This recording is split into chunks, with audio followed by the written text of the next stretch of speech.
কোর্টের বিবাহ বাতিল, উকিলের বিবাহ বাতিল, জজের বিবাহ বাতিল। কোর্টের বিবাহতে ছেলে মেয়ে হলে সব ছেলে অবৈধ, 7 ছেলের মা হলো 7টা অবৈধ সন্তান। কোর্টের বিবাহ বাতিল, বাপ ছাড়া বিবাহ। আপনারা সবাই ছিলেন, এই হচ্ছে ইহুদিদের সব থেকে বড় দালাল দাজ্জাল শয়তান। কি বললো শুনলেন? ও বলছে যে আজকাল কোর্টে যে বিয়ে হয় জজ উকিলের সামনে, অর্থাৎ কোর্ট ম্যারেজ হয়, এটা বাতিল, এটা বৈধ নয়। এবং বলে যে এই বিয়ের পর যদি সন্তান হয় তো সেই সন্তানটা হবে অবৈধ, অর্থাৎ নাজায়েজ সন্তান হবে। তো আজ ইনশাআল্লাহ খুব সহজ ভাবে কোরআন ও ইসলামের আলোকে এর সত্যতা আমরা বসে নেব।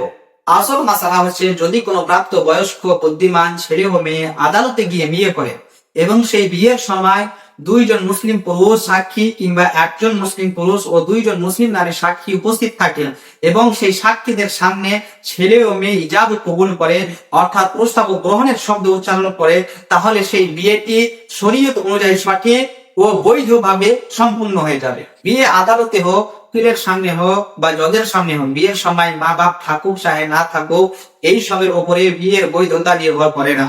কারণ শরীয়তে প্রাপ্ত বয়স্ক ও বিবেক সম্পন্ন ছেলে ও মেয়ের বিয়ের জন্য মা বাপের উপস্থিতির শর্ত নয়। হ্যাঁ, তবে যদি ছেলে ও মেয়ের মধ্যে কোনো কুফু না থাকে, ডাইরেক্ট কুফুতে বিয়ে করে নেয়, তাদের মধ্যে কোনো ইকুয়ালিটি না থাকে, তারা অকুফুতে বিয়ে করে নেয়, তাহলে সেই ক্ষেত্রে মা বাবার আপত্তি করার অধিকার আছে। কিন্তু যদি বিয়ের সময় আদালতে কোনো মুসলিম সাক্ষী উপস্থিত না থাকে, অর্থাৎ শরীয়ত অনুযায়ী যে সাক্ষী দরকার সেই সাক্ষী যদি না থাকে, আর পুরো বিয়েটা করে আদালতে নন মুসলিম সাক্ষীদের সামনে নন মুসলিম সাক্ষীদের উপস্থিতিতে হয়, তাহলে শরীয়তের দৃষ্টিতে এইরকম বিয়ে বৈধ ও গ্রহণযোগ্য হবে না।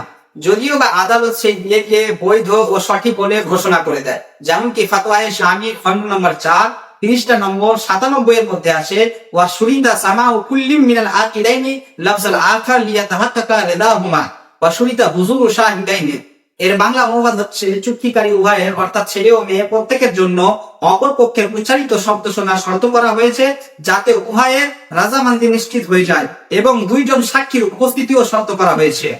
আরো ফাতওয়ায়ে আলমগীর খণ্ড নম্বর 1 পৃষ্ঠা নম্বর 267 এর মধ্যে আছে, ওয়া শুরিদা ফি শাহিদি আরবাআতু উমুরিন আল হুবিয়াতু ওয়াল আকলু ওয়াল বুলুগু ওয়াল ইসলামু ফালা ইয়ানআকিবু বিহাদরাতিল আবিদি ওয়ালা ফারকা বাইনাল মুদাব্বারি ওয়াল মুকাতাবি ওয়ালা বিহাদরাতিল মাজানি ওয়াস সিবিয়ানি ওয়ালা বিহাদরাতিল কুফারি ফি নিকাহিল মুসলিমিনা হাকাতা ফিল বাহরি রায়। অর্থাৎ সাক্ষীর ক্ষেত্রে 4টি বিষয়কে শর্ত করা হয়েছে।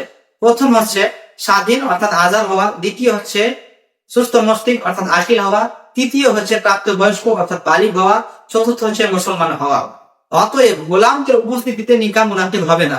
অর্থাৎ কোন গোলাম যদি বিয়ের সময় সাক্ষী দেয় তো সে তার সাক্ষী গ্রহণযোগ্য হবে না এবং তার সাক্ষীতে বিয়েও মুনাকিব হবে না। আর এই ক্ষেত্রে মুদাব্বার ও মুকাতাব গোলামের মধ্যে কোনো পার্থক্য করা হয়নি। অর্থাৎ এরাও যদি মুদাব্বার কিংবা মুকাতাব গোলামও যদি সাক্ষী দেয় তো তাদের সাক্ষীতেও বিয়ে হবে না। এছাড়া পাগল ও শিশুদের উপস্থিতিতেও বিয়ে মুনাকিব হয় না। আর মুসলমানদের বিয়েতে কাফেরদের উপস্থিতিতেও বিয়ে মুনাকিব হয় না। আর বারিশ খণ্ড নম্বর 2 পৃষ্ঠা নম্বর 11 মধ্যে হুজুর সাদুর শরিয়া আলাইহি রাহমাতুল্লাহ বলেছেন যে বিয়ের জন্য কয়েকটি শর্ত রয়েছে, আকিল হওয়া, বালিগ হওয়া এবং সাক্ষী থাকা।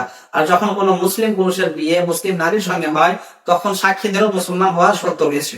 অনুরূপভাবে ফাতওয়ায়ে ফাকিহে মিলাত খণ্ড নম্বর 1 পৃষ্ঠা নম্বর 383 মধ্যে হুজুর মুফতি জালালউদ্দিন আহমদ আমদাদি আলাইহি রাহমাতুল্লাহ বলেছেন যে মুসলিম পুরুষ ও মুসলিম নারীর বিয়ে সহিহ হওয়ার জন্য সাক্ষীদের মুসলিম হওয়ার শর্ত রয়েছে। তাহলে মূল কথা বোঝা গেল যে কোর্টে আদালতে বিয়ে করার সময় যদি 2 জন পুরুষ সাক্ষী উপস্থিত থাকে কিংবা 1 জন পুরুষ আর 2 জন নারী সাক্ষী মজুদ থাকে, উপস্থিত থাকে, তাহলে শরীয়তের দৃষ্টিতে শরীয়ত অনুযায়ী তাদের বিয়েটা জায়েজ, তাদের বিয়ে বৈধ হবে।